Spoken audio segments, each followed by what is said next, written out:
اعوذ باللہ السمیع العلیم من الشیطان الرجیم بسم اللہ الرحمن الرحیم رب اشرح لی صدری ویسر لی امری واحلل عقدۃ من لسانی یفقہوا قولی۔ سورۃ الاخلاص، آیات 4 پیراگراف 2۔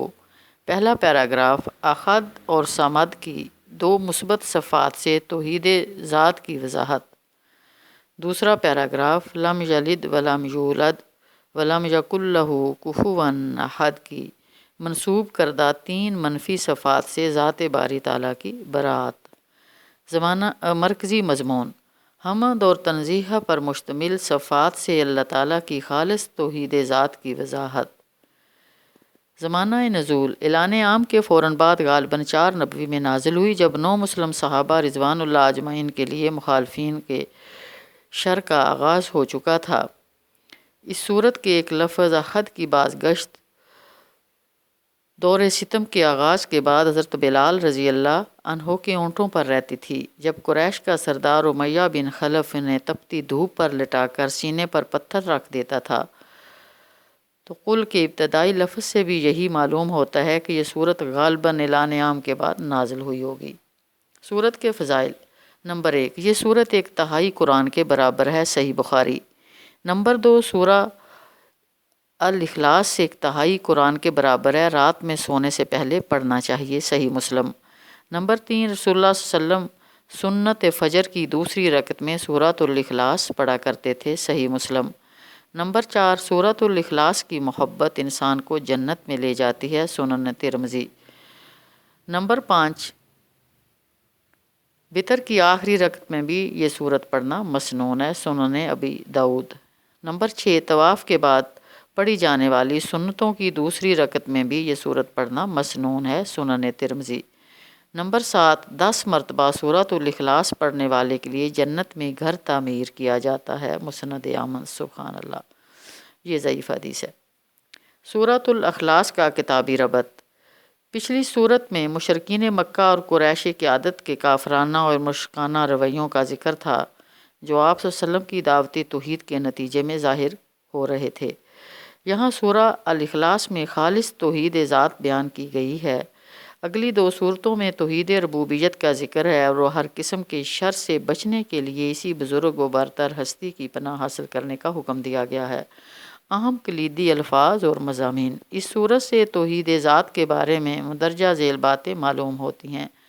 نمبر 1، اللہ تعالیٰ احد ہے، یعنی وہ نرالا ہے، یکتا ہے، یگانہ ہے، اس جیسی کوئی ہستی نہیں ہے۔ وہ ایسا خالق ہے جس کی نظیر اور مثال اس کی کسی مخلوق میں نہیں ہو سکتی، سبحان اللہ۔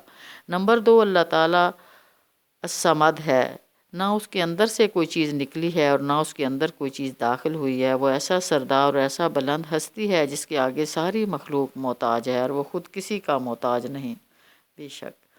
نمبر 3، اللہ تعالیٰ لم یلد ہے، اس نے کسی کو نہیں جنا، یعنی وہ کسی کا باپ نہیں ہے، اس کے اندر سے کوئی چیز برآمد نہیں ہوئی، اس کا کوئی بیٹا یا بیٹی نہیں ہے۔ اولاد ماں باپ کا حصہ ہوتی ہے، اللہ کا کوئی جز یا حصہ نہیں ہے۔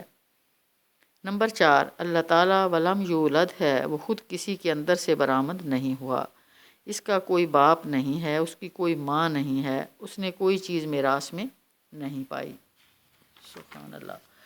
یعنی اس کے نسب کا سلسلہ نہ تو نیچے ہے اور نہ اوپر، یعنی نہ تو اللہ تعالیٰ میں کوئی چیز داخل ہوتی ہے اور نہ اللہ کے اندر سے کوئی چیز خارج ہوتی ہے، نہ وہ کھاتا ہے اور نہ پیتا ہے۔ پھر بتایا گیا اس کا کوئی کف بھی نہیں ہے، کفون، یعنی اس جیسا کوئی نہیں، اس کا نظیر کوئی نہیں، اس کا ہمسر، اس کے برابر بھی کوئی نہیں، سبحان اللہ۔ اس کے ہم پلہ اور ہم رتبہ بھی کوئی نہیں۔ پہلے بتایا گیا تھا کہ اس کا نسب اوپر کی طرف سے بھی کوئی نہیں اور اس کا نسب نیچے کی طرف بھی کوئی نہیں۔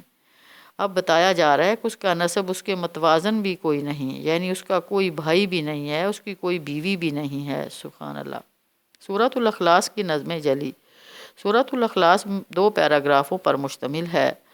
آیات 1 تا 2 پہلے پیراگراف میں 2 مثبت صفات سے توحید ذات کی وضاحت کی گئی ہے۔ احد اور الصمد کی 2 مثبت صفات سے توحید ذات کی وضاحت کی گئی ہے۔ قل هو اللہ احد، کہیے وہ اللہ ہے یکتا، اللہ صمد، اللہ سب سے بے نیاز، وہ سب اس کے محتاج۔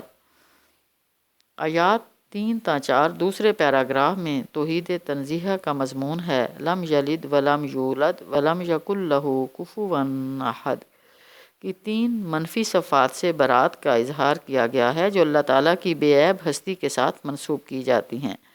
لم یلد ولم یولد، نہ اس کی کوئی اولاد ہے اور نہ وہ کسی کی اولاد ہے۔ ولم یکن لہ کفوا احد، اور کوئی اس کا ہمسر نہیں ہے، کوئی مد مقابل نہیں ہے۔